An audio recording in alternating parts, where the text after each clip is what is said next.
Friends, நம்ம இன்றைக்கி pasta எப்படி செய்யணும்னு பார்க்கலாம் வாங்க. செம்ம டேஸ்ட்டாக இருக்கும், நீங்களும் ட்ரை பண்ணி பாருங்கள். அதுக்கு தேவையான பொருட்கள்லாம் பார்த்துடலாம். வெங்காயம் கொஞ்சம் கட் பண்ணி வச்சுருக்கோம், தக்காளி கொஞ்சம் கட் பண்ணி வச்சுருக்கோம். நிறைய வெங்காயம் சேர்த்தா தான் டேஸ்டியாக இருக்கும், அதனால் நாங்கள் நிறைய வெங்காயம் அரைச்சி வச்சுருக்கோம். இஞ்சி பூண்டு பேஸ்ட் கொஞ்சம் அரைச்சி வச்சுருக்கோம், கொஞ்சமாக சேர்த்தா இதில் நல்லாயிருக்கும். ஒரு பாத்திரத்தில் தண்ணி விட்டு பாஸ்தாவை எவ்வளோ வேணுமோ வேக வச்சுருக்கோம். இப்போயே நாங்கள் உப்பு சேர்த்துக்கிட்டோம், அப்போ தான் உப்பு நல்லா ஏறி நல்லாயிருக்கும். கொஞ்சம் எண்ணெய் விட்டும் சேர்த்துருக்கோம், அப்போ தான் உதிரி உதிரியாக வரும். அவ்வளோதான், நம்ம பாஸ்தா வேக வச்சு எடுத்தாச்சு.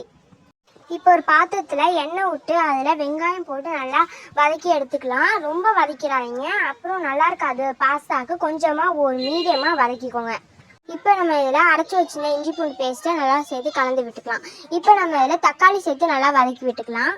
இப்போ இதில் கொஞ்சம் உப்பு மட்டும் சேர்த்துக்கலாம், ஏன்னா நம்ம பாஸ்தா வேக வைக்கும் போதே உப்பு சேர்த்துக்கிட்டோம், இல்லைனா உப்பு அதிகமாகிடும். நெக்ஸ்ட்டு மஞ்சத்தூள் சேர்த்துக்கலாம், நெக்ஸ்ட்டு கொஞ்சம் மிளகாய் தூள் சேர்த்துக்கலாம், நெக்ஸ்ட்டு கொஞ்சமாக கரம் மசாலா சேர்த்துக்கலாம், நெக்ஸ்ட்டு கொஞ்சோண்டு சோயா சாஸ் சேர்த்து நல்லா கலந்து விட்டுக்கலாம். இது போல் இருக்கணும். நெக்ஸ்ட்டு பாஸ்தாவை சேர்த்து நல்லா கலந்து விட்டுக்கோங்க. உங்களால் கிளற முடியல 2 கரண்டி வச்சு கிளறிக்கோங்க. செம்ம டேஸ்ட்டாக இருக்கும், நீங்களும் ட்ரை பண்ணி பாருங்கள். தேங்க்யூ.